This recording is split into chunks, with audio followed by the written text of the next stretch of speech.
У меня была женщина, она мне говорит: Андрей Андреевич, у меня ничего не получается, на работу устроиться не могу, чем мне заниматься? Я тогда сказал эти слова. Я сказал: гуляйте по улице и наслаждайтесь, радуйтесь при этом всему, что вы будете видеть. Тогда быстро найдете работу.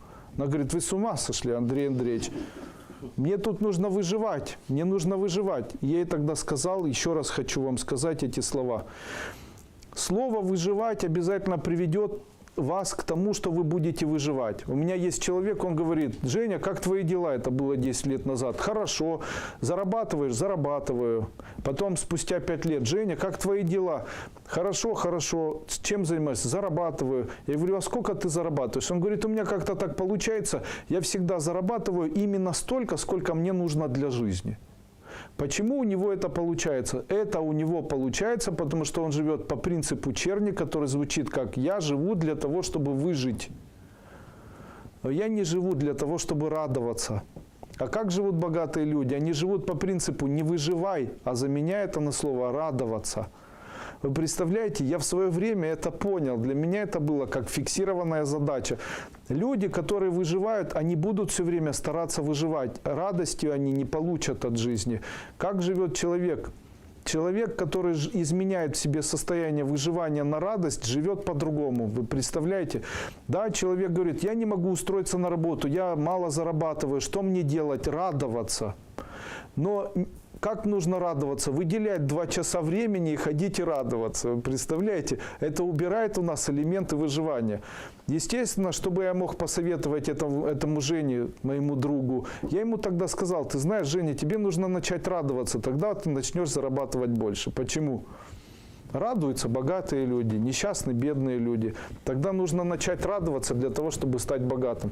А что делают несчастные люди? Они выживают. Для того, чтобы выживание не происходило, человеку просто нужно заменить выживание на радость. Что нужно сделать женщине, которая ищет работу? Ей нужно выделять 1 или 2 часа и ходить по улице и радоваться. О, какие красивые люди! О, надо же, какие листочки, какая лужа! Радоваться как ребенок, поиграться может с детьми где-то там в копалочке, какую-то пасочку какую-то сделать, собаке палочку побросать. Если радуют картины, там, ну я не знаю, кого могут радовать картины. Они статичны, знаете, при этом, ну, обычно радуют разговоры. Я очень люблю Одессу. Когда в Одессу приезжаешь и ходишь по рынку, то обычно в Одессе на рынке можно обо всем разговаривать. Что поражает? Особо успешные люди, они обычно очень разговорчивые, у них все время очень много радости. То есть они смеются, у них там от всего сразу же запал какой-то там анекдота или какого-нибудь высказывания. И сразу же видно людей, которых называют на базаре вуйками. То есть это люди, которые на каждое слово бурчат, хмурятся, голову вниз наклоняют, типа: я тебя сейчас проткну своими бровями. Ты что, не видишь, на них большая сила? Естественно, у этих людей обычно ничего и не получается. Я когда-то открывал торговый центр и общался с владельцами магазинов. Мог сказать на 100%, у кого получится бизнес, у кого нет. Угадайте, каким образом я это делал. Если люди приходили, улыбались и радостные, знаете, даже если одеты были в плавках и в лосинах, знаете, то у них бизнес получался. Если чуть-чуть даже пришибленные были, вот такие, все, у них бизнес получался. Если приходили вот такие, там, на время, на часы, смотри, какая одежда, все, гарантия была 100%, что бизнес не получится. После этого как открывались, так и закрывались. Когда-то Наташа была, она пришла ко мне и говорит: Андрей, ну что такое, у меня бизнес не получается. Там и так торговала, и так, и не могу. Я ей говорю: Наташа, радуйся в жизни, что такая серьезная. Она говорит: ну как мне радоваться ни от чего вообще. Ну радуйся, вон, лягушки, жабки, цветочки, рыбки. Слушай, так много всего есть там. Пересчитай цветочки, скажи: вот я сумасшедшая, все листочки на букете пересчитал. Ну так много от всего можно радоваться. Начни это делать. Она говорит: и что, это изменит что-то? Да. Но я не знаю, как это можно радоваться, Андрей Андреевич, я не знаю. В этом особенность, что человек, который не радуется, он не может изменить себя и перейти в жизнь тех людей, которые богаты. Или у которых нет проблем в жизни. Не могут. Почему? Ну не могут. И после этого человеку говоришь, он не находит между этим всем какие-то там ниточки. Он говорит, как это я буду радоваться, тут плохо. И дальше начинается поиск. Я не буду радоваться, и вот почему. Мама у меня больная, денег у меня не хватает. Ага, Андрей Андреевич, что вы такое говорите, как мне радоваться? У меня все плохо, там ребенок ходит там. Ну, ходит он, после этого вы моете и радуетесь. Ага, сегодня особо сильно пахнет, чем вчера. Ага. Вроде одно и то же, а радость есть. Знаете, такая особенность нашей жизни. Раньше я объедалась, и как же я себя ненавижу, снова объелась. После этого, как же я сегодня объелась, ха-ха-ха, зато животик у меня круглый и розовый. Понимаете? Поднять чуть-чуть. Что нужно сделать? Телефон. Ура, жду вас в Одессе на привозе. Меня на привозе знает девочка, ее зовут Неля, она цыганка, она торгует рыбой. Она так когда-то сказала: Андрей, буду ждать тебя всегда. В любое время можешь приезжать, самые свежие бычки будут для тебя. Или самая свежая барабулька будет твоей. Я думал, она меня забыла, а потом спустя время приезжаю, стою вот так в очереди, говорю: здрасте. Она говорит: фигасте, Андрей. Говорит: за барабулькой пришел? Я говорю: да. Хорошая память. И очень долго с ней так просто стояли. Я говорю: когда вы уже замуж выйдете? Она говорит: а как ты определил по мне? Может, у меня 5 детей уже? Я говорю: нет у вас детей, я вижу. Она говорит: а чем вы занимаетесь? Я говорю: поклоняюсь сатане, я оккультизмом занимаюсь. Поэтому мне все показывают. Она говорит: все нормально, да, такое тоже бывает. Был тут у нас один оккультист, говорит, там на мотоцикле ездил, потом палец хоронили, потому что тело стерлось, говорит. Ну так, шутили долго. Одесса, что вы хотите? Одессе любая правда считается неправдой. Естественно, любая ложь сразу же воспринимается как чистой правдой воды. Вода чистая, все, запутался. Естественно, могу сказать, что для людей слово «выживать», если человек гипотетически изменит на слово «радоваться», то он начнет радоваться. Вы понимаете, радость черни не присуща. Посмотрите на людей, которые находятся, которые ваши там родственники, близкие, знакомые. Посмотрите на их лица, посмотрите на то, как они живут. Посмотрите, у них есть радость, она проявляется, она у них хоть в чем-то есть. Вы понимаете, их лица, они сморщены за счет отсутствия радости. Вы представляете, может ли у них что-то измениться? Их же эти сети не выпустят. Для того, чтобы человек, вот смотрите, богатый, радостный, бедный, несчастный, грустный. Тогда путь выхода из этого какой? Ну, единственный, вы представляете, испытываешь радость, получаешь от жизни деньги, получаешь успех. Но я могу сказать, что радость равняется фортуна.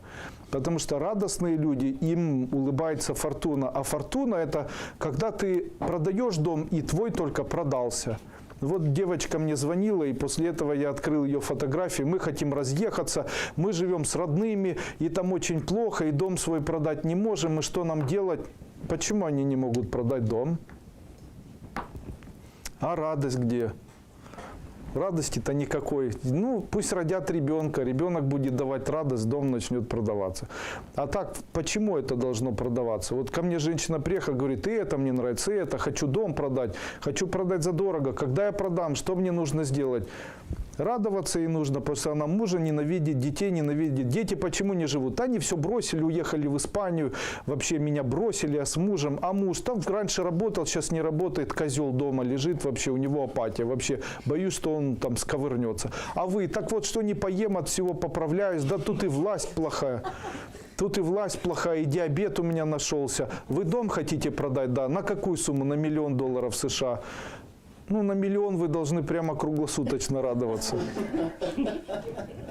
На $1 миллион прямо с сегодняшнего дня круглосуточно. Она говорит: смогу я продать? Вы сможете мне помочь? Нет. Почему? Мне для того, чтобы помогать вам с домом, мне нужно радоваться. Как же я могу радоваться, если вы ничего для меня не сделали? А так бы дали мне, допустим, $1000 США, я бы разменял их по доллару, каждый день бы высыпал их на поднос, вот так вот подбрасывал и хохотал. И говорю, сколько радости, сколько радости. И после этого эту радость направлял бы на то, что у нее этот дом будет продаваться. Почему? Ведь ей же нужно ее продать. Она говорит, ну продадите потом. Нет, я себя заставить не могу радоваться просто так. Сама порадуется. Сама порадуется, нечему радоваться, когда Родина в опасности, понимаете? Да, тут Родина в опасности, а тут радоваться. Андрей Андреевич, вы последний мой шанс, помогите мне, пожалуйста. У меня очень плохо с деньгами, фортуна мне не улыбается, мне все занимают. Ну, что я должен сказать этому человеку? Скажите, что я должен? Я обычно пишу такие слова. Проходите первую ступень. Почему? Первая ступень начинается со слов. Всегда получает в жизни удовольствие, испытывая радость. Но знаете, сказать легко, а сделать сложно. Почему? Вокруг столько безрадостных и несчастных людей. Где их найти? Зайдите в трамвай. Пройдитесь в метро, посмотрите на людей, как они выглядят. Они едут суровые, серьезные, сосредоточенные.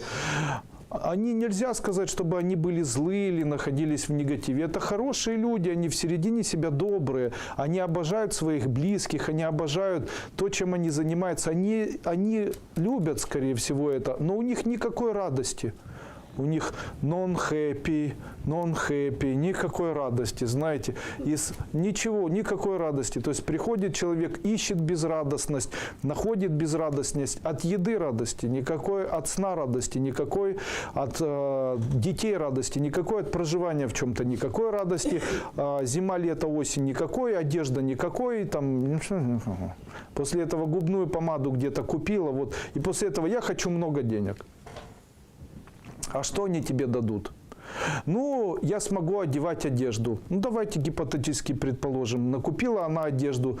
Помните, вы хотели когда-то одежду, шубу. Потом покупали эту шубу, начинали ее носить, неделю радовались, а потом на этом все заканчивалось. И после этого через неделю она уже не радовала. Согласны с этим? А помните автомобиль? Я когда-то хотел дорогой автомобиль, купил дорогой автомобиль. На полгода хватило меня, а потом мне он уже заколебал, и уже было безрадостно. Особенно, когда пришла зима, и нужно было менять покрышки, там куда-то старые везти. Ужас какой-то вообще. И началось то заправить, то поремонтировать, то там еще что-то, то скрипит, то болит, то кипит, то еще что-то. После этого вроде такая радость была в начале, через несколько лет уже смотришь на нее, вздыхаешь. Сейчас вообще на такси езжу. Почему? Это радость. Едешь, и ничего не нужно не подвозить, не менять, не заправлять, не мыть, ничего. Радость. Я понимаю мужчин, у которых есть еще желание возиться с машиной, знаете, но и необходимость, знаете. А так вообще машина не дает радость. Хотя сейчас, наверное, я бы уже радовался тому, что она ломается, то, что нужно заправлять, знаете, там всему остальному. Тем не менее, человек говорит, я хочу очень много денег, я буду потом счастливой. Вот так деньги приходят, и человек все равно несчастный. Потому что шубы через время не нравятся, дом через время не нравится, после этого там машины не нравятся. Там любимая жена, любимый муж уже через время не нравится, становятся нелюбимыми. Еда, чего это я объедаюсь, до этого была голодная, ела вермишель, мивину или там доширак какой-нибудь и радовалась или не радовалась, а теперь объедается каждый вечер красной икрой, рябчиками с ананасами, и после этого говорит, ну что ж я так наелась, ну что ж так все плохо, ну что ж так все плохо. Конечно же, путь такого человека, зачем тогда этому человеку давать? Ведь путь радости – это путь комфорта. А если человек не может изменить сразу свое отношение к радости, то он не получит путь к комфорту. Не получит, он не сможет это сделать. Я могу сказать, что самая большая ошибка людей, которые, допустим, попадают в бизнес к другим людям, это путь безрадостности. Очень часто безрадостный, плохой человек, вот такой, может очень-очень нарушить судьбу магазина, бизнеса, очень нарушить. Была когда-то такая история, женщина приехала ко мне, говорит, Андрей Андреевич, у меня в магазине работает женщина, мы с ней 15 лет. Она была молодой, потом вышла замуж, потом родился ребенок, сейчас ребенку 10 лет. Муж ее бросил, второй муж с ней жить не захотел.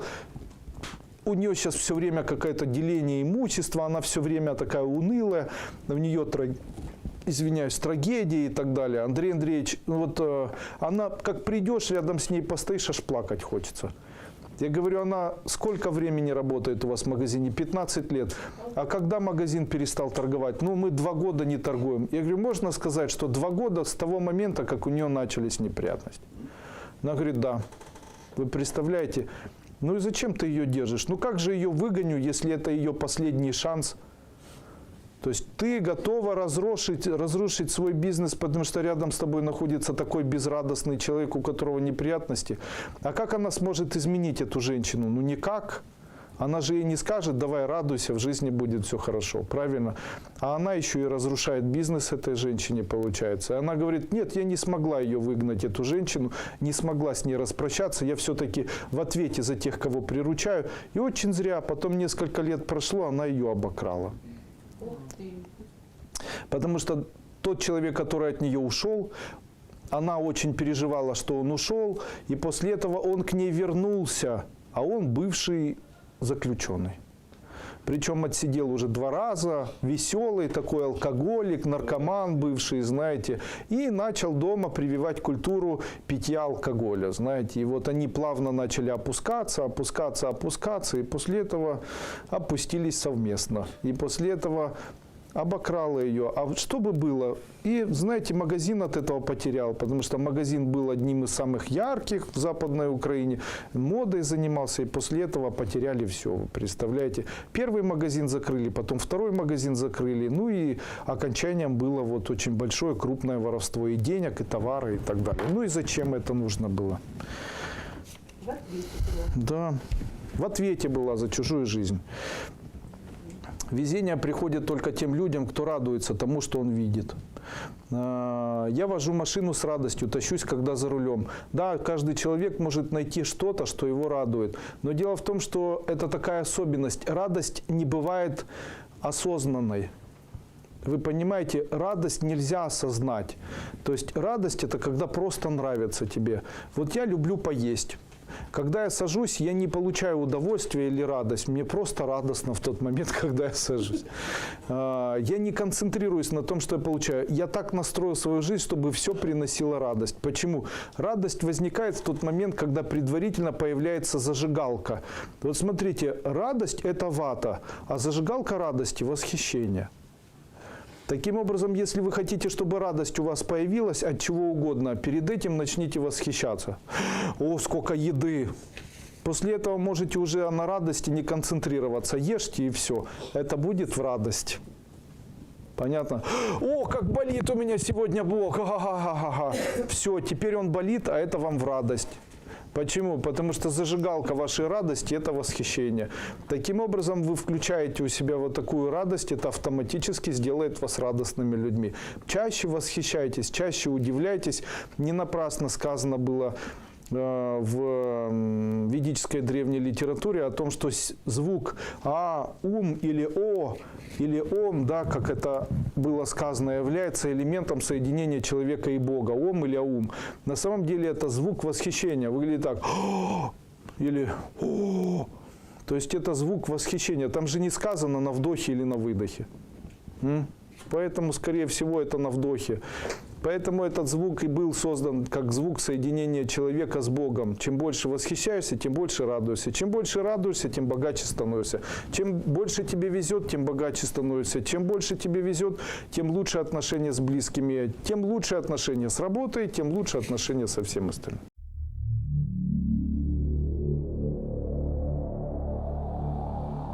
Это вопрос, Андрей Андреевич, где же находится это закрывающая поток денег точка в нашем энергетическом поле, или где находится эта точка, которая закрывает поток денег. И вы знаете, я готов ответить на этот вопрос. Я знаю, где находится точка или где находится это элемент, который закрывает поток денег у человека. В целом этого достаточно для того, чтобы в дальнейшем быть богатым человеком. Но есть но. Это но заключается в том, что люди не верят. Не верят и очень напрасно это делают. Вот если бы кто-то когда-то поверил и начал бы всего лишь одно, то, что я сегодня скажу, применять прямо начиная с сегодняшнего или завтрашнего дня, то этот человек бы очень быстро, даже не со временем, а очень быстро приобрел бы высокое материальное благополучие. Ну, наверное, вы готовы услышать. Я сегодня с удовольствием готов поделиться этой информацией. Эта точка, она действительно существует. Эта точка – это момент, когда вам нужно рассчитаться. В том случае, когда вы рассчитываетесь, и до этого момента вы переживаете, или в момент расчета вы переживаете, или после момента расчета вы переживаете, это все ограничивает у вас возможность в дальнейшем зарабатывать много. Или вообще зарабатывать. Что я вам хочу сказать? В тот момент, перед которым вы должны рассчитаться, сделайте это, не думая об этом. Второе, в момент, когда вы рассчитываетесь, не думайте об этом. И третье, в момент после того, когда вы рассчитались, не думайте больше об этом совершенно. Если все три элемента вы будете использовать, не думать о том, когда вы должны рассчитаться, во время того, когда вы рассчитываетесь с кем-либо за что-либо, и после того, когда вы рассчитались за что-либо или с кем-либо, после этого старайтесь не думать вообще об этом. Старайтесь думать о чем угодно. О природе, о семье, о будущем, я не знаю, о чем хотите, думайте. Так вот, в случае, если вы не будете этого делать и не будете обращать внимание в тот момент, когда вы рассчитываетесь, это фактически будет тем ключом, который откроет к вам огромный поток изобилия, и в вашей жизни все полностью изменится. Я знаю, какие вопросы сейчас начнут мне задавать люди. Они будут связаны с обвинениями. Как можно не рассчитываться, как можно не думать. Я считаю каждую копейку. А вот как хотите, так это и воспринимайте. Я хочу вам дать совет как эзотерик, как человек, добившийся достаточного материального благосостояния. Могу сказать, что данный метод, он абсолютно проверен, работает на 100%.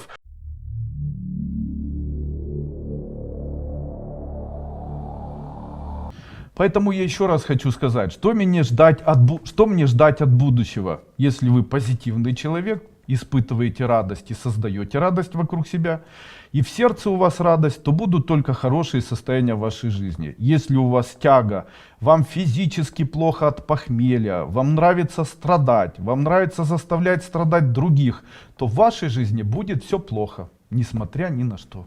Женщина и мужчина не будет счастлив никогда и ни с кем до того момента, пока он не найдет радость в середине своего сердца. Поймите, это очень важно для человека. Радость в середине вашего сердца, ее нужно найти. И в случае, если человек эту радость задавил тем, что там меня не любят, на меня не обращают внимания, никому не нужна, я некрасивая, то никто обратного этому человеку доказать не сможет никогда. И начав жить с мужчиной, такая женщина или такой мужчина будут все время что-то искать, чтобы кто-то доказывал, что они все равно красивые, что они все равно нужные, что они там востребованы и так далее.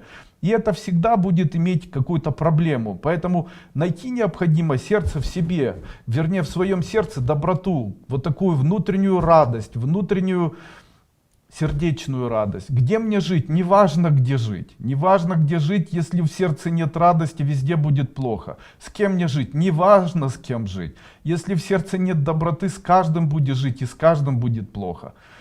Радости нет в сердце, будет с любым человеком плохо.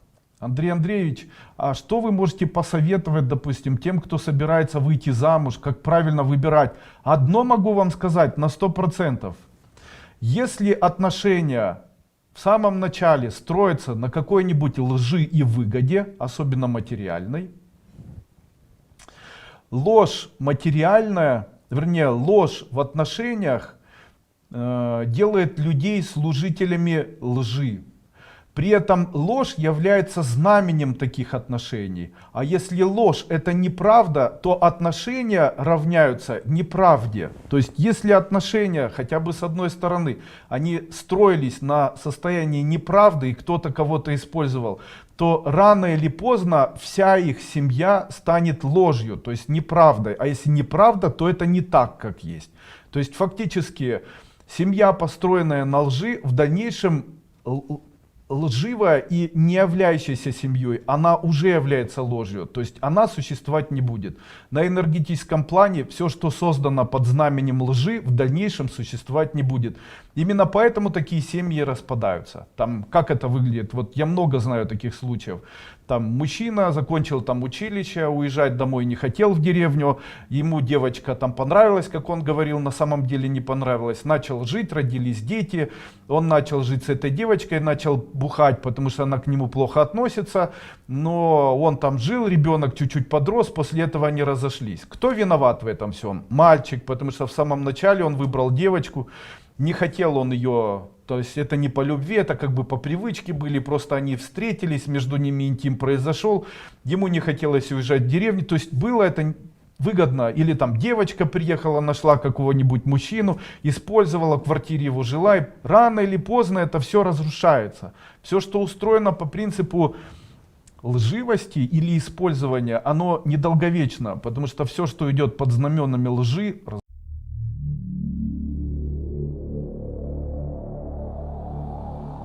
это связано, скорее всего, с определенной первопричиной. Думаю, она все-таки существует и кроется она в словах, которые когда-либо сказала либо сама себе женщина, либо в шутку какая-то подружка, либо кто-либо из близких данной женщины. Эти слова звучали так: ты никому не нужна или кому ты нужна.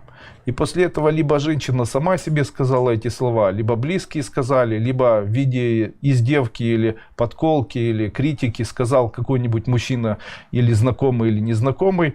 И это является первопричиной того, что женщины потом в дальнейшем появляется вот такая проблема, она не может выйти замуж. Избавиться от этого чрезвычайно сложного, как считают люди, проклятия, можно двумя словами. Каждый вечер перед сном с открытыми глазами нужно сказать: я очень нужна мужчинам. Я очень нужна мужчинам. И после этого лечь спать. Если вы будете делать это, ну, хотя бы одну неделю, вы увидите, насколько изменится отношение по отношению к вам. Я сегодня буквально смотрел, думая о том, какой я должен провести вебинар, я смотрел семинары инфобизнесменов, которые широко популяризируются в Ютубе. Такой интересный мужчина Сатья Дас. Мне понравились его высказывания. Могу сказать, что они отчасти эзотерические в том числе. И знаете, очень много было сказано о мужчинах и женщинах. Вообще очень много сейчас говорится об отношениях между мужчинами и женщинами. Почему ничего не получается, от чего срываются встречи. А я считаю, что это все очень эзотерично и очень просто. На самом деле, в моем понимании, нет ничего сложного в отношениях между мужчиной и женщиной. И наладить эти отношения или объяснить, почему происходят разрывания отношений, очень удобно с позиции человека, знающего эзотерику. Ну, мое мнение, оно такое, как бы на раз, два, три.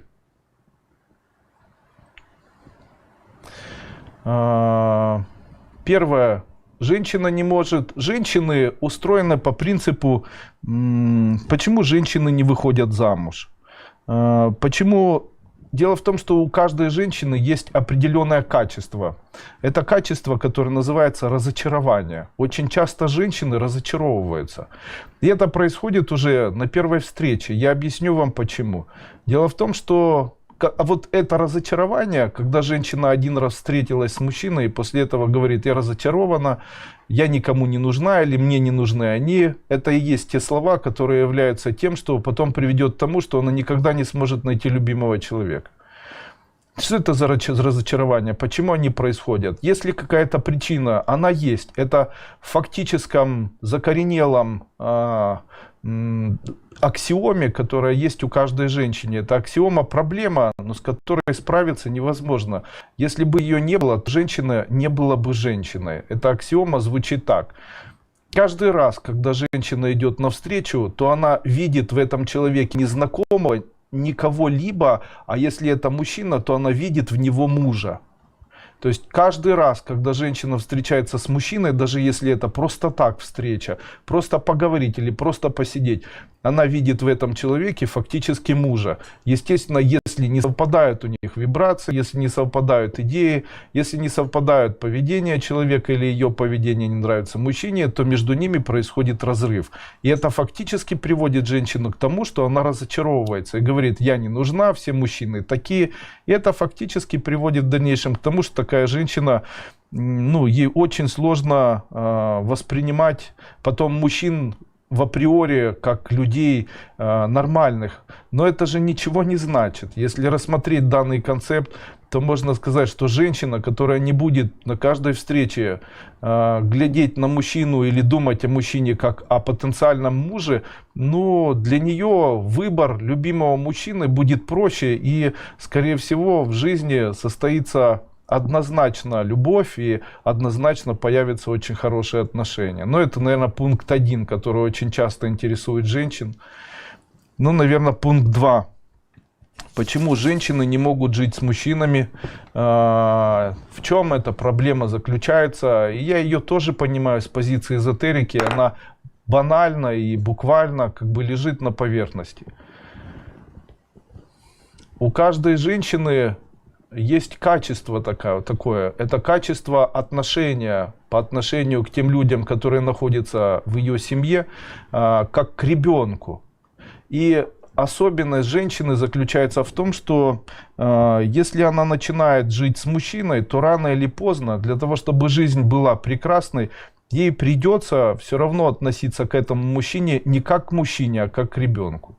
Вот в случае, или как к своим детям. В случае, если это качество формируется, если женщина может настроить себя на то, чтобы так относиться к мужчине, то тогда жизнь налаживается, она становится замечательной.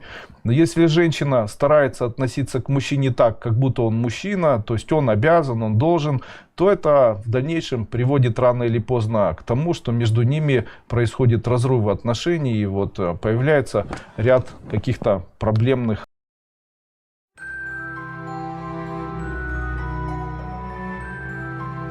Одна из особенностей людей – это непонимание того, что мы погружаемся в черный мир, в те элементы мира, когда мы используем маты и ругательства. Не нужно использовать маты и ругательства. Маты и ругательства – это то, что приводит человека к тому, что его начинает ненавидеть окружающий мир. Потому что маты и ругательства – это всегда хула. Это обвинение, критика, это как бы элементы, которыми человек занимает позицию темных сил. Дело в том, что я об этом сейчас скажу. Что же делать, если человек очень серьезный? Может ли он как-то от этого отклониться и не быть таким серьезным? Конечно.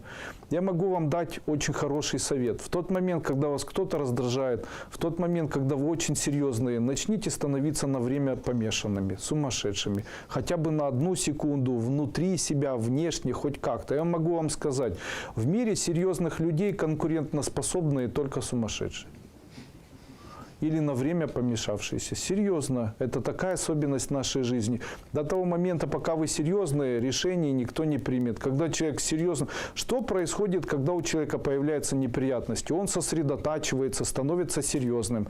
Тогда равняется. Смотрите, человек счастлив, у него появляются приятные моменты, он несерьезный.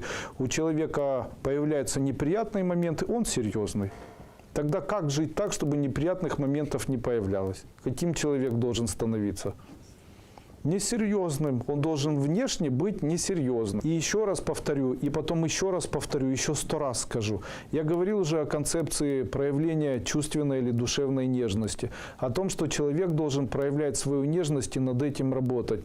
Дело в том, что проявление такой нежности создает потом милость по отношению к человеку. Эта нежность, это проявление сердечных флюидов, которые выделяет человек в тот момент, когда он чем-либо занимается или с кем-либо общается. Как это все работает? Вы представляете, человек говорит, у меня ничего не получается сделать. А я говорю, дело не в том, что ты делаешь, а дело в том, с чем или как ты это делаешь. Вот если ты делаешь, выделяя флюиды нежности, то тогда это будет приносить очень большие плоды. Флюиды нежности, представляете? Вот если сейчас это запомнить навсегда в своей жизни и в дальнейшем к любой работе, к любому поиску работы, к любой даже встрече готовиться с позиции проявления флюидов нежности, то тогда это будет создавать для вас очень яркие плоды. Как обычно делают люди? У них есть нарисованная модель жизни, где они для себя выбирают позицию критики, и после этого этот человек, я его заведомо критикую, они не могут быть нормальны и так далее. А нужно немножечко по-другому. Вы таким образом даете шанс этому человеку быть кем-то другим.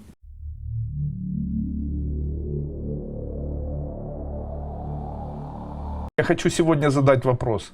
Скажите, в чем функция денег? Для чего вообще существуют деньги? Зачем они нужны человеку? Сразу же хочу дать ответ. Деньги, наверное, они необходимы для того, чтобы что-то на них покупать. Никто, наверное, не скажет мне обратное, что деньги нужны для того, чтобы не покупать, а чтобы их накапливать. Все равно в итоге деньги необходимы для того, чтобы на них что-либо купить. Поэтому можно сказать, что функциональная особенность денег заключается в том, чтобы на них что-то покупать. И тут сразу же хочу вам дать такой вот вопрос или задать вопрос. Скажите, когда вы подаете бедным деньги, то вы что покупаете у них? Или когда вы что-либо, когда вы отдаете деньги бедным, или когда отдаете деньги нищим, скажите, что вы покупаете? Так вот, я хочу вам сказать, если особенность денег связана с тем, чтобы покупать, то каждый раз, когда вы отдаете свои деньги, знайте, вы взамен что-то покупаете. Даже в случае, если вы ничего не взяли, то вы все равно обязательно что-то заберете. Именно поэтому в случае, если вы подаете бедным или отдаете нищим, то вы фактически что-либо покупаете. Что это? Ну, возможно, вы покупаете у них болезни или невезения, возможно, нищету, возможно, какие-то драмы.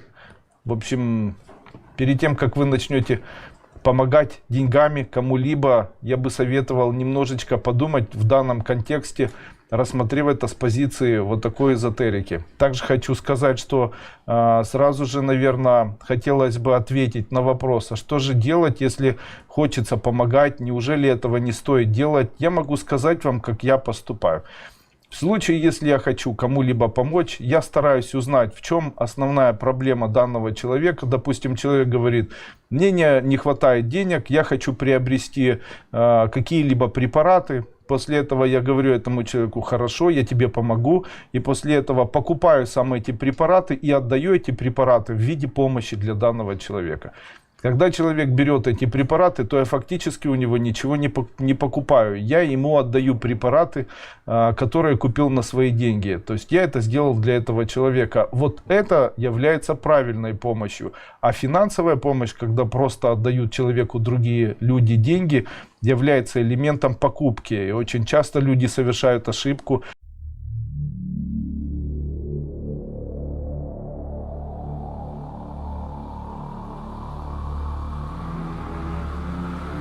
В эзотерике есть такое понятие, как одушевление. Представьте человека пьяным или наркотически пьяным. Представьте его вот во всем его мерзопакостном виде. И представьте, будто ваш сын, которого вы знаете в детстве, он рядом с вами где-то находится. А перед вами, представьте, находится вот такое мерзопакостное, опьяненное, залитыми глазами, там, слюнявое, не знаю, какое-либо существо, которое вы не знаете, которое вам очень мерзко. Сядьте и начните с вытаращенными глазами громко это существо ругать, говорите, ах ты подлюка, чтобы ты сдохла, задавилась и так далее. Делайте это 20-40 минут. Если делать так месяц, то ваш сын обязательно бросит принимать алкоголь и наркотики. Скажите, это не сложно? Я думаю, нет. Это один из таких ярких и очень удачных методов.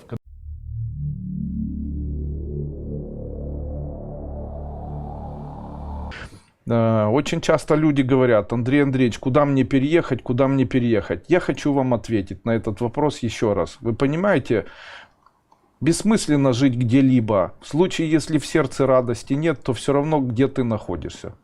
Где бы ты ни жил, все равно до того момента, пока ты не найдешь в сердце своем радость, то до этого момента эту радость не найдешь. Люди думают, что они едут за заработком, за счастьем или еще за чем-то. Это не так. Вы его не найдете, если будете переезжать. Оно либо есть в сердце нашем, либо нет. То есть какие-то события, они могут произойти и в маленькой деревне там, Крымской области, и в большом городе, наверное, посреди Калифорнии. Я могу сказать вам, что в случае, если сердце человека связано с горем или связано с неохотой получать радость, то все равно, где он будет находиться, он все равно увидит грязь, пыль, и ему будет неприятно. Это как за большим столом. Человек, рожденный вот с таким черствым сердцем, он будет сидеть за столом, и на столе ничего не будет лежать, а ему нужно будет кушать. И там будет много разной еды, он будет тыкаться и будет говорить: надо же, нечего покушать, и эта еда невкусная, и эта еда невкусная, и это. После этого, когда он станет богатым и будет сидеть перед дорогим столом, он будет тыкать в одну еду, в другую будет говорить: и этого я не хочу, я уже ел, и этого я не хочу, уже ел, и это мне невкусно. Между ними изменилась только внешняя картинка, что там была еда, что там была еда, а вот радость не изменилась. Он хоть там недополучает состояние радости, хоть в дальнейшем. Поэтому очень часто люди, они говорят: мы стремимся к тому, чтобы изменить свою жизнь, а я хочу сказать, люди ищут радость, а она не возникает от того, что человек переезжает. Радость мы должны найти сами, нырнув в свой внутренний мир. Радостным можно быть и в одиночестве, и радостным можно быть и в бедности, но в этом и великолепное качество эзотерики. Человек, который занимается и практикует эзотерическое развитие, это человек, который рано или поздно становится, первое, радостным, и после этого становится счастливым в семье, счастливым в богатстве, счастливым в своем здоровье. Кстати, пользуясь случаем, хочу предложить вам посетить завтрашний вебинар по здоровью. Он будет очень интересный. Заготовку сегодня я делал. Это символы вместе с кодами и вместе с объяснением работы Sunshine здоровья. Завтра мы будем все вместе это отрабатывать. Очень интересная идея. У кого есть проблемы здоровья, обязательно приходите. Также я покажу несколько упражнений, как быстро убрать боли в позвоночнике, как избавиться там от ряда болезней, просто при помощи определенных упражнений.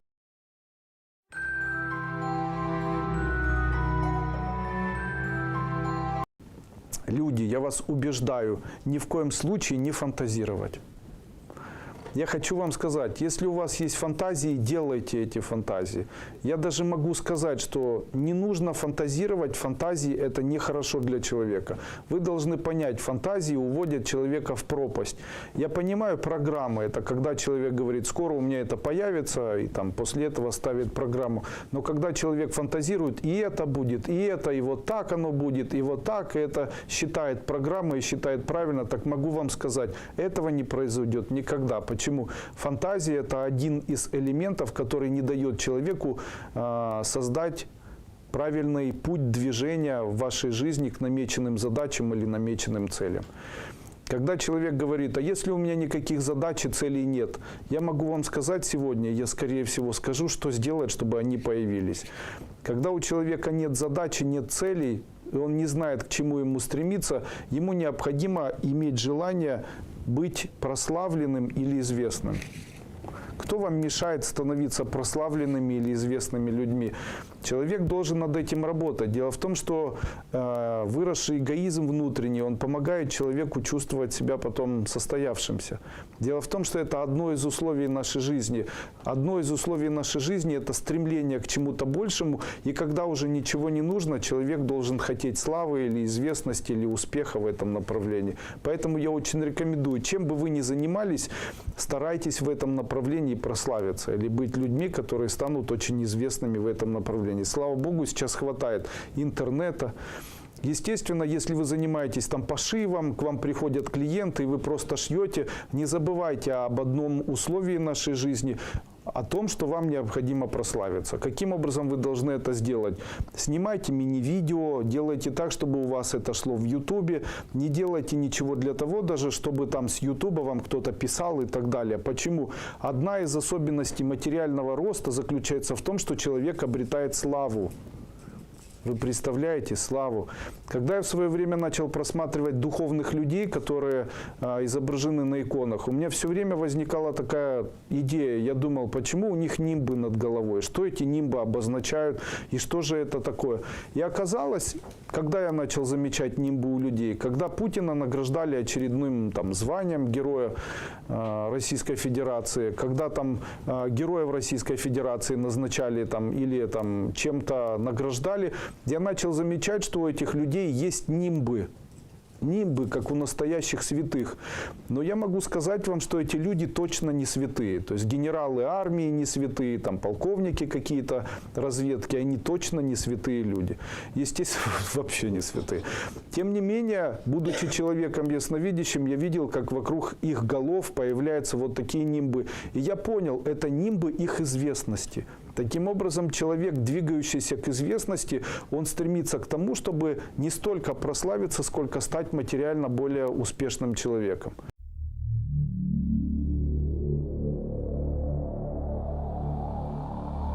Эзотерических предметов или популярных предметов, которые можно дарить или не дарить. Существует ряд людей, которые используют магию в ходе улучшения своей жизни. Допустим, вы, наверное, знаете, что очень часто люди просят соль.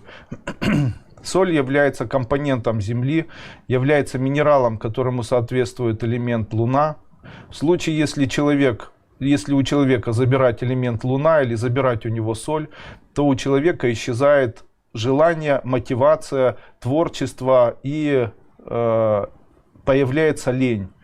Таким образом, в случае, если человек-крадник решил у вас отобрать мотивацию, потенцию вашего мужа, возможно, там желание зарабатывать деньги, он может просто попросить у вас соль в вашей квартире, которую вы ему безвозмездно отдадите, и после этого этот человек сможет жить очень хорошо в жизни.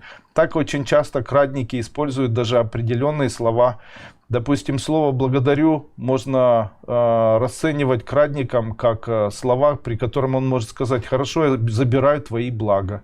И после этого через слово «благодарю» у другого человека можно отобрать все его блага, которые он имеет на протяжении жизни, которые он заработал.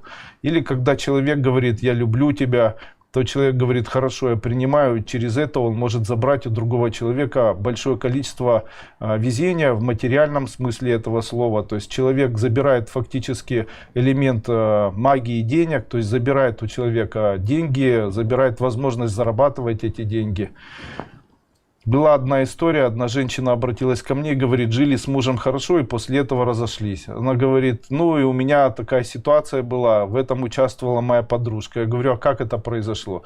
Ей очень понравилось мое обручальное кольцо, которое мне муж одел на пальцы. Она была холостая. Она говорит: мне очень нравится твое обручальное кольцо, давай ты выберешь для себя новое. Я тебе куплю, оплачу это новое обручальное кольцо, а ты мне отдашь свое старое. И после этого она так и поступила. Ее подруга купила для нее новое обручальное кольцо, а свое старое она сняла и отдала этой подруге. Так вот, после этого она разошлась со своим мужем уже в течение месяца, а ее подруга очень вышла замуж. Но вот так работают крадники. Если захотите, я смогу в дальнейшем эту тему очень активно развить. Сегодня я постараюсь еще и на вопросы поотвечать. Итак.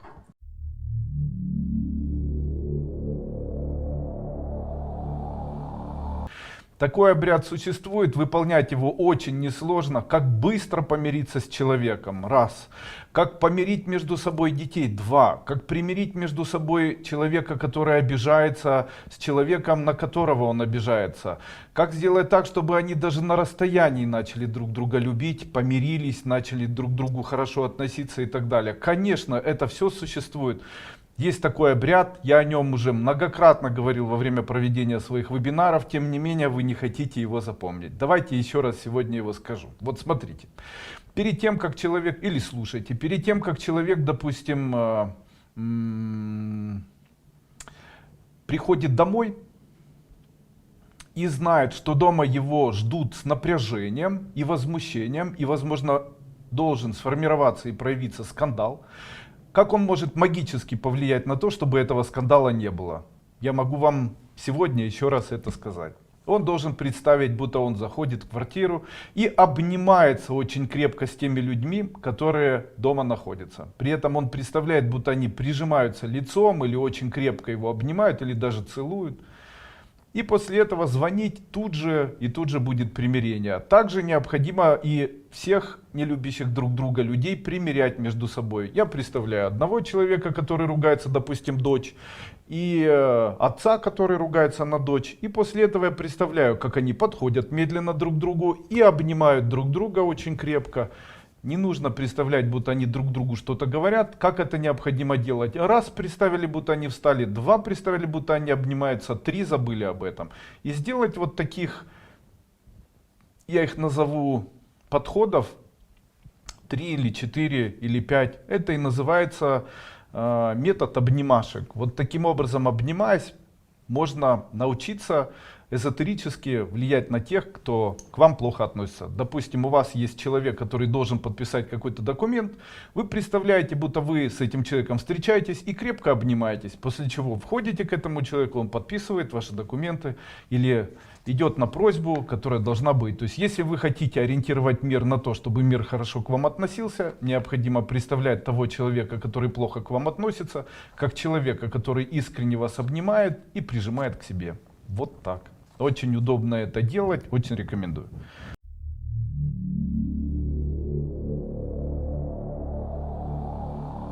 Как продать дом? Ну, мои рассуждения выглядели приблизительно таким образом. Когда человек покупает, то тогда почему он покупает? Он покупает вещь, потому что эта вещь ему нравится, можно сказать это. То есть я покупаю, потому что мне это необходимо и мне это нравится. Можно так сказать. А когда я продаю, то скажите, почему я хочу это продать? Потому что мне это не нравится и это мне не нужно. Именно поэтому я это продаю. А теперь скажите, исходя из знаний эзотерики, где я обычно говорю о том, что подобное притягивает подобное, то у человека, который продает, он продает как ненужную вещь, которая ему не нравится. Ее должен купить человек, для которого она должна быть нужной и которому она должна нравиться. Тогда скажите, может ли у них это получиться? Давайте сразу же скажем, нет, конечно. Потому что когда кому-то не нравится, он продает, то должно и другому не нравиться, и он это не должен покупать. Таким образом, для того, чтобы продать машину, или продать квартиру, или продать что-либо, необходимо знать одно из условий. Вы должны вновь влюбиться в то, что вы продаете. Вам должно вновь это очень понравиться. Вы должны вновь считать, что это для вас важно и нужно, считать, что это для вас необходимое. Вот обожать тот предмет, который вы хотите продать. В случае, если вы будете делать именно так, то у вас будет всегда большое количество покупателей на все, что бы вы ни продавали. Отсутствие продаж начинается в тот момент, когда человек считает, что то, что он купил, это никому не нужный предмет. Вообще это слова «никому не нужно», оно почему-то заселяется в головах у людей, которые неуспешны.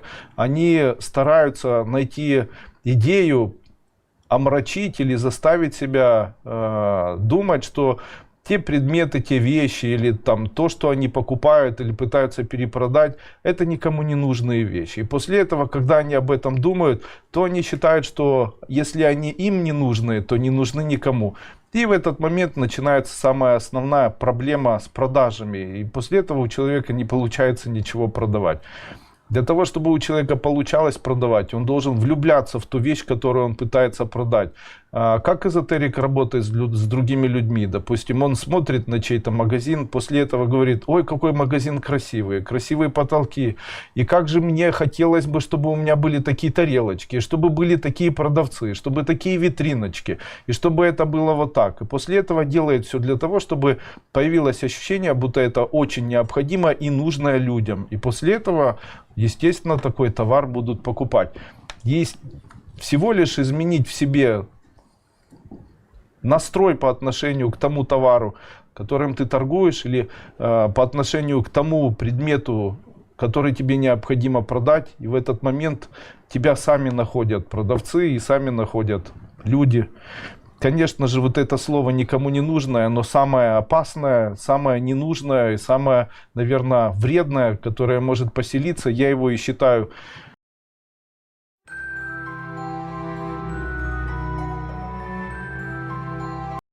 Дальше. Я считаю, что для того, чтобы лодка плыла, а лодка является наша жизнь, для того, чтобы она плыла в нашей жизни, нам необходимо спокойное море. И для того, чтобы это спокойное море было, нам необходимо, чтобы близкие нас поддерживали. А еще необходимо, чтобы эти близкие были хоть немножко добрее. Именно поэтому я говорю, что когда рядом с тобой находятся близкие, которые с утра до ночи колотят, с утра до ночи имеют претензии, то нужно с этими людьми поговорить, найти какие-то точки соприкосновения, не воспитывать, а найти какие-то элементы соприкосновения, но выпутаться из вот этого всего ужаса и в дальнейшем все-таки жить так, чтобы вот такой вот волны не было. Я считаю, что спокойствие в жизни, оно связано еще и с тем, что человек не наколачивает себя. Как происходит наколачивание? Очень часто это происходит за счет фильмов. То есть люди смотрят ужасы на ночь, после этого смотрят кровь. Я могу сказать, что это сейчас повсеместно используется. Открыв недавно на ночь какой-то там кинофайлы, какой-то портал, на котором находятся кинофайлы, я со своей женой Соней пытался на ночь выбрать фильм какой-нибудь, чтобы посмотреть. Я могу сказать, что мы ничем не закончили, потому что выбрать фильм, в котором бы не было алкоголя, проституции, крови, стрельбы, практически было невозможно. То есть или кто-то кого-то ест, или кто-то кого-то обманывает, или кто-то с кем-то спит. То есть даже в фильмах, где кинокомедия, там мужчина, обнюхавшийся кокаином, там целовался с собакой, ему потом, смешно, конечно, это все очень ярко, знаете. И да, на это все смотришь, ты понимаешь, что а что же я хотел, да, какой бы фильм я бы хотел, наверное, посмотреть. Мне понравился когда-то фильм, как мужчину очень интересно обманули. Он там был коллекционером художественных картин, живописи, и его после этого очень красиво обманули, он даже ничего не понял. То есть вот такая афера, при этом не было ни порнографии. Ну, сейчас, знаете, такие картины найти, наверное, сложно. Ну, сейчас очень популярны картины, там, Спайдермен с осой, оса с пауком, Спайдермен с осой и с пауком против чужих, чужие против пришельцев, пришельцы против зомби, зомби, пьющие кровь на равнине, там, конечно, можно сказать, что это все убирает спокойствие из жизни человека. Я считаю, что для того, чтобы человек был спокоен, он должен себя ограничивать от, возможно, происходящих приступов стрессов. Любые такие фильмы – это все стрессы. Я считаю, что стрессы, нужно ограничиваться от стрессов. Нужно ограничиваться максимально от стрессов и беречь друг друга. Так жена не должна обижаться подолгу. Так мужчина не должен там орать, вытаращив глаза, и не вспоминать по 4 раза на день там одно и то же. Так это должно быть более как-то тонко, знаете. Почему?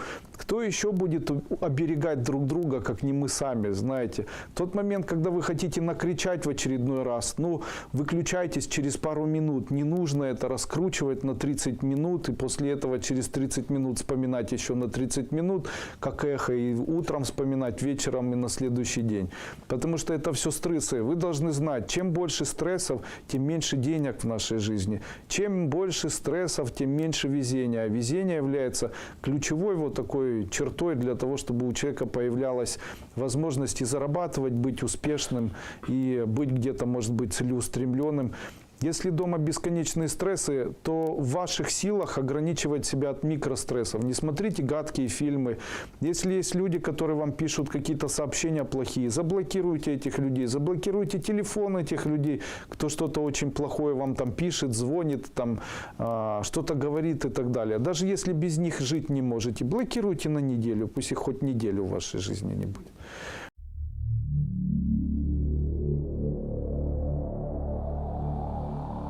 Я могу сказать вам, что в случае, если сердце человека связано с горем или связано с неохотой получать радость, то все равно, где он будет находиться, он все равно увидит грязь, пыль, и ему будет неприятно. Это как за большим столом. Человек, рожденный Вот с таким черствым сердцем он будет сидеть за столом, и на столе ничего не будет лежать, а ему нужно будет кушать. И там будет много разной еды, он будет тыкаться и будет говорить: надо же, нечего покушать, и эта еда невкусная, и эта еда невкусная, и это.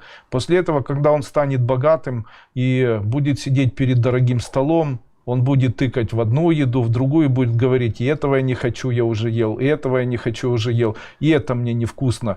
Между ними изменилась только внешняя картинка, что там была еда, что там была еда, а вот радость не изменилась. Он хоть там недополучает состояние радости, хоть в дальнейшем. Поэтому очень часто люди, они говорят: мы стремимся к тому, чтобы изменить свою жизнь, а я хочу сказать, люди ищут радость, а она не возникает от того, что человек переезжает. Радость мы должны найти сами, нырнув в свой внутренний мир. Радостным можно быть и в одиночестве, и радостным можно быть и в бедности, но в этом и великолепное качество эзотерики. Человек, который занимается и практикует эзотерическое развитие, это человек, который рано или поздно становится, первое, радостным, и после этого становится счастливым в семье, счастливым в богатстве, счастливым в своем здоровье.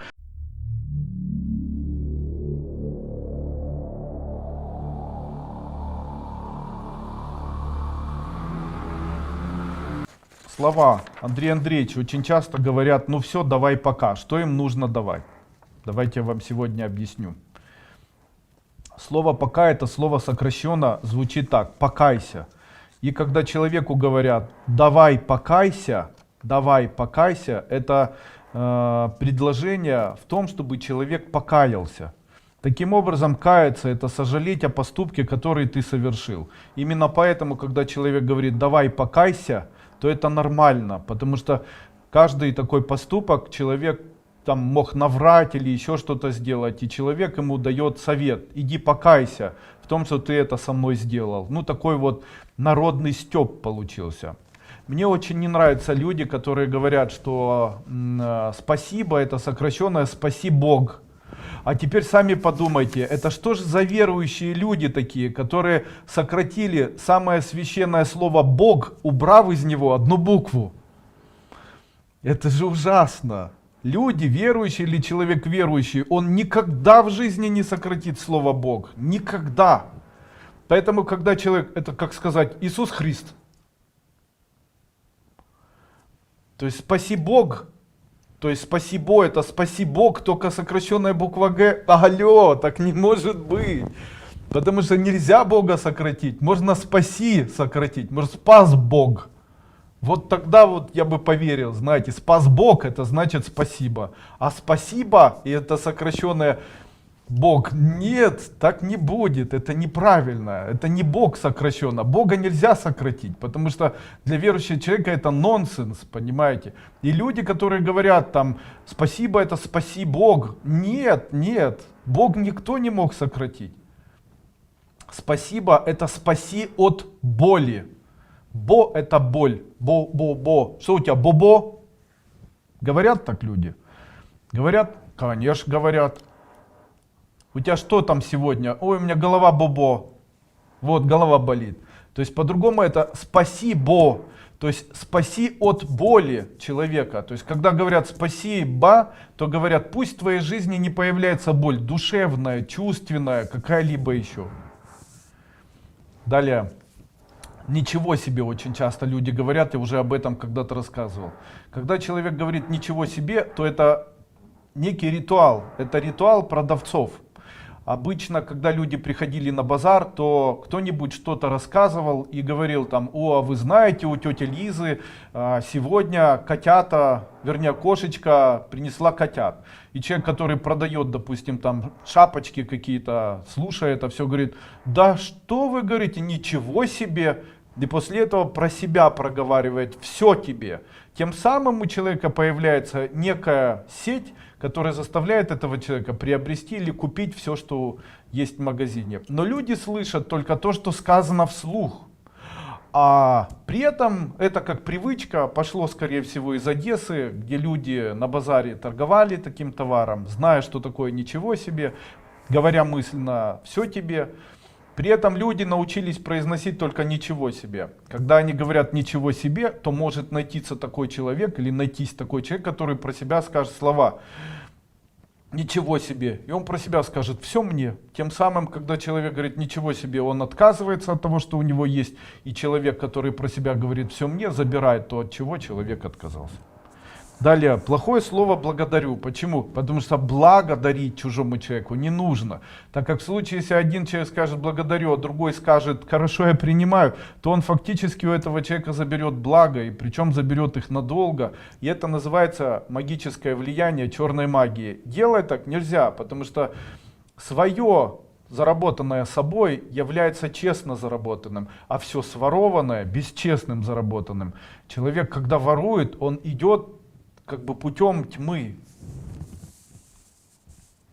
Вообще очень много таких слов в русском языке есть. Допустим, там хохма в переводе с иврита это мудрец.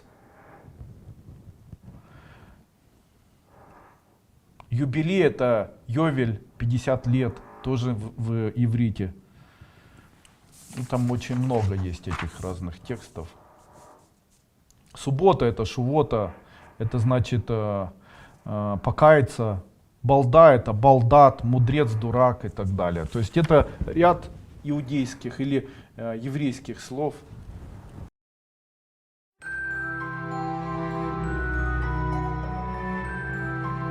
Я встречался с человеком, это человек один из самых богатых людей на территории Украины. Он был богатым, его родители были богатыми, он всегда будет богатым. Я так предполагаю, что с его деньгами его дети еще в нескольких поколениях будут тоже богатыми. Ему все равно, кто будет у власти, это на него совершенно никак не действует. Были белые, черные, красные, они всегда были богатыми и будет в дальнейшем. На мой вопрос, чем он занимается, он говорит: Андрей Андреевич, у меня такое большое количество работы, я все время чем-то занят. Он говорит: мой отец был трудяга, он все время был чем-то занят. Мать моя трудяга, она все время чем-то занимается. Я трудяга. Я говорю: ну а чем вы будете сегодня конкретно? Он говорит: ну у меня куча забот. Там я хочу поехать в дом, посмотреть, как они его там ремонтирует, потому что он хочет переезжать в другой дом. Плюс у меня выбор персонала, там мы чары приготовили ему с кем-то там пообщаться, он с этими будет людьми. И он говорит: у меня расписан весь день, причем расписан очень в плотном графике, и свободного времени нет совершенно. Он говорит: я в этом графике живу постоянно, у меня нет свободного времени, я постоянно чем-то занят. Я говорю: ну а когда свободная минута? У вас бывает свободная минута? Он говорит: я посвящаю своей семье. Я ему сегодня задавал вопрос этот: у вас бывает такое, что вы просто бездельничаете? На что он мне ответил: нет, бездельничают люди другого формата. Бездельничают люди, которые умудрились своровать, бездельничают люди, которым повезло, и они воруют сейчас, бездельничают те, кто только пришел и только начал воровать, они еще могут бездельничать. Хотя я могу тоже поспорить, почему. Есть очень хорошая пословица, говорят, что вор без работы не бывает. Знаете, у него всегда есть работа. Поэтому даже у вора всегда есть чем заняться. Почему? Потому что он без работы не бывает, у него всегда есть работа. Это турецкая пословица такая. Именно поэтому я хочу сказать, что люди, которые опускаются, или люди, которые сдвигаются по лестнице, скорее всего, социальной, это люди, которые плавно, не понимая сами для себя, их начинает засасывать канал бездельничества. То есть это там поточить ногти, там расчесать волосы, повыдавливать прыщи, там полежать в ванной, ничего не поделать, там, или делать какую-то работу, которая ничего не созидает. То есть что, по моему мнению, бездельничество? Это когда ничего не происходит. Ничего не созидается, ничего не делается, ума не добавляется, здоровья не добавляется, а что-то исчезает. Что обычно исчезает? Время-жизнь. То есть если человек начинает тратить свою жизнь на то, чтобы ничего не приобретать, это в дальнейшем может привести его к тому, что он будет не очень хорошо чувствовать себя в жизни.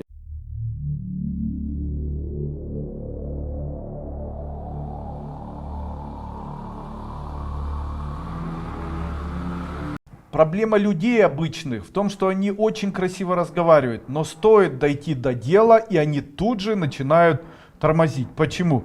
Нельзя мечтать, а нужно делать. А если ты не делаешь, то не мечтай, чтобы тебя не раздражало и не возмущало это. Нет денег, то тогда тебе придется работать больше, чем человеку, у которого деньги есть. Почему? Потому что каждый человек начинал с нуля, но он начинал это при помощи вспышки, он начинал делать много, ежедневно, мало спал, много работал, выгрызал, старался, делал это. А когда есть много денег, то можно кого-нибудь заказать или кому-нибудь дать, чтобы этот человек делал вместо тебя. И тут же найдутся люди, которые мне напишут: ты, Дуйко, не прав, в этой стране, где все это люди тьмы. Конечно же, человек ищет для себя объяснение, почему ничего невозможно сделать. А я говорю, что возможно, потому что те люди, которые добились чего-то, они не обязательно были подлецами, ворами или скотинами. Они были тоже обычными людьми, обычными инженерами, обычными предпринимателями, обычными людьми. Да, возможно, звезд с неба и не сняли, но они могут предпринимать, выживать, зарабатывать, развиваться, расширяться, покупать себе что-то и так далее. Да, их щемит власть, их мучает там что-то. Это нормальный процесс. Власть для того и дана, чтобы человеку, чтобы людей притеснять и людей мучить и там вставлять палки в колеса. И ничего в этом страшного нет, понимаете? Ничего в этом страшного нет. Почему? Один раз упав, человек поднимется. Потому что каждый человек сильный. Падаем, поднимаемся, падаем, поднимаемся. И так всю жизнь. Как быстро научиться зарабатывать деньги? Есть такой принцип. Чем больше людей тебя знают, тем ты богаче. Вот Пугачеву много людей знают, она богатая. Поэтому коммуникация является для человека очень важным элементом. Как быстро выйти замуж? Творчество. Если женщина занимается творчеством или чем-то ей это нравится, она 100% выйдет замуж. Это тоже такие вот проверенные варианты.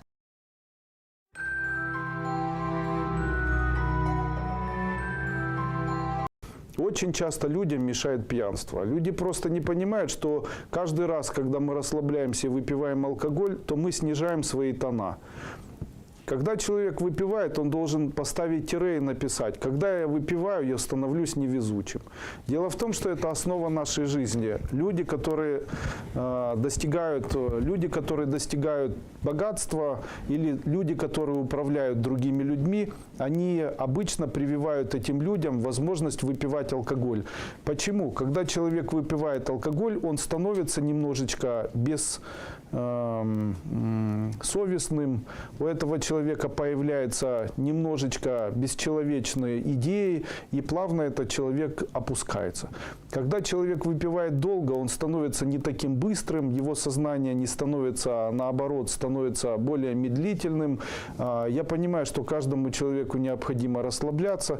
Я не призываю к тому, чтобы люди бросали алкоголь. Я говорю о том, что алкоголь может присутствовать у человека, если он создает хорошие условия фона для отдыха, то есть это 1 бокал вина или 2 бокала вина вечером в кругу семьи.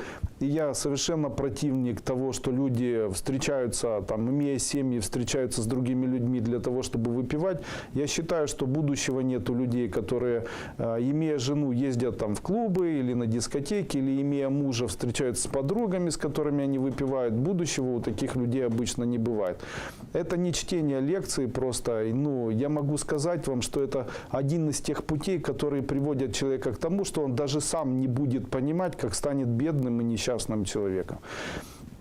Я в своей жизни не видел еще ни одного наркомана очень богатого, не видел ни одного алкоголика, ежедневно принимающего алкоголь, богатым человеком, не видел ни одного успешного бизнесмена, который бы состоялся. Хотя были такие люди, которые, будучи успешными бизнесменами, принимали алкоголь, ходили к проституткам, я этих людей знал. Прошло какое-то время, сейчас они находятся на выжженной территории, я могу сказать, что будущего у них не просматривается. Во всяком случае, тот шанс, который у них был, когда они могли отложить или когда они могли сберечь, он бесконечно утерян. Таким образом, я могу вам сказать, вообще помните, есть такие эзотерические правила. Пить алкоголь необходимо только с теми людьми, которые вы искренне любите, или пить алкоголь необходимо только в том случае, если рядом с вами находится хоть один член вашей семьи. В случае, если рядом нет ни одного члена вашей семьи, то вас никто не сможет остановить и в дальнейшем, скорее всего, сможет скомпрометировать. В моей жизни была история, когда человек потерял свою должность, потому что был скомпрометирован только на том формате, что плохо себя вел в идеально пьяном состоянии. Как скомпрометировал? Потому что пьяный человек ведет себя, не контролируя свои поступки. Естественно, он ничего плохого сделать не хотел, а вот скомпрометировать себя смог. После этого его на протяжении нескольких лет шантажировали и после этого лишили работы. Потому что тех, кто шантажировал, все равно достиг того, что желали. И это была такая история с очень высокопоставленным чиновником. Дальше, люди, я вас убеждаю, ни в коем случае не фантазировать.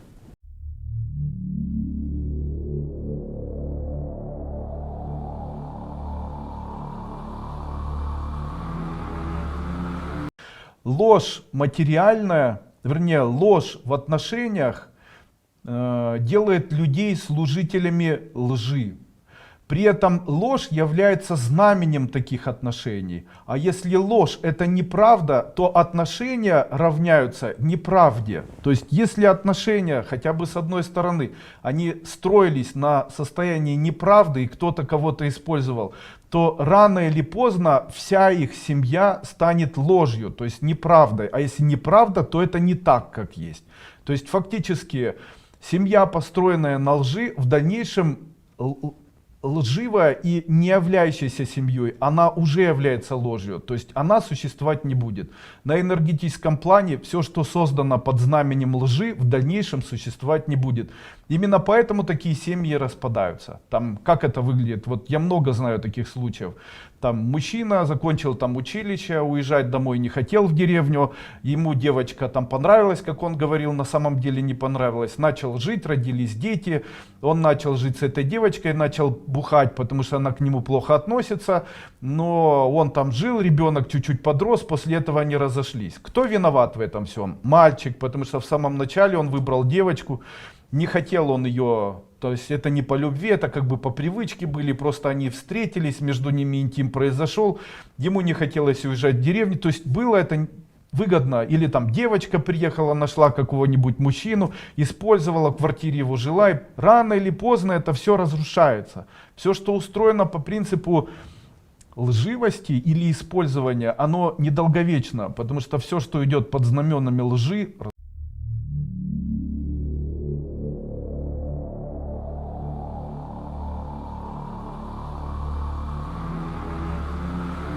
Андрей Андреевич, что делать, когда любишь человека очень сильно, но не взаимно?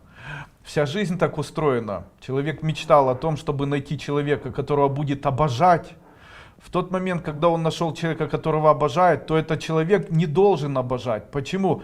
Мир устроен по принципу: один стакан пустой, один переполнен. И человек, который ищет другого человека, он ищет фактически пустой стакан, потому что он наполнен. Я его буду обожать, я влюблюсь, я буду очень сильно обожать. То человек, который пустой, он должен говорить: мне вообще все равно, никого не хочу любить, не хочу вообще никаких там ни мужчин, ни женщин, мне безразлично это. И вдруг полный стакан нашелся, он говорит: я тебя обожаю, я волью в тебя это. Если любить долго человека, который вас игнорирует и которому вы безразличны, знайте, со временем это выровняется, он тоже вновь начнет вас любить. Но в этот момент у вас произойдет разочарование. Почему? Потому что стаканы перельются.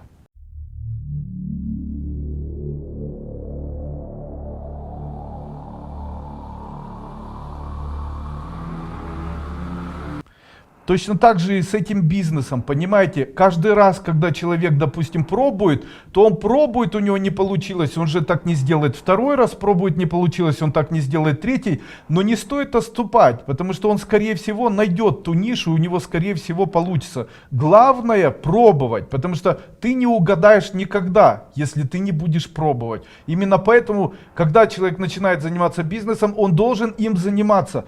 Поэтому для этого мальчика хочу сказать, надо пробовать, а не трындеть. Нужно пробовать, а не предполагать. Нужно что-то делать. Для того, чтобы что-то делать, нужно делать, а не рассуждать над тем, как ты это делаешь. Потому что самое легкое занятие это рассуждать, и самое сложное это делать. Я вижу каждый день миллионы людей, которые великолепно разговаривают, миллионы, которые все прекрасно знают, миллионы людей, которые что-то делают, прекрасно знают, и они великолепны. Но эти люди ничего не хотят делать, они не хотят предпринимать, они не стремятся предпринимать, они ничего для этого не делают. Я иногда поражаюсь. Почему я поражаюсь? Сегодня смотрел вот на ребят молодых, которые на улице находятся, и просматривал, что их, ну вот чем они, что их заряжает. И я могу сказать, что 90% его в жизни на протяжении дня интересует алкоголь, его интересует музыка, его интересует с кем переспать, его интересует, что попало вообще. Там что попало в голове? Женщин, за кого выйти замуж, где взять деньги, как там что-то сделать и так далее. Тоже музыка, тоже там тоже секс и так далее. Как попало и не есть.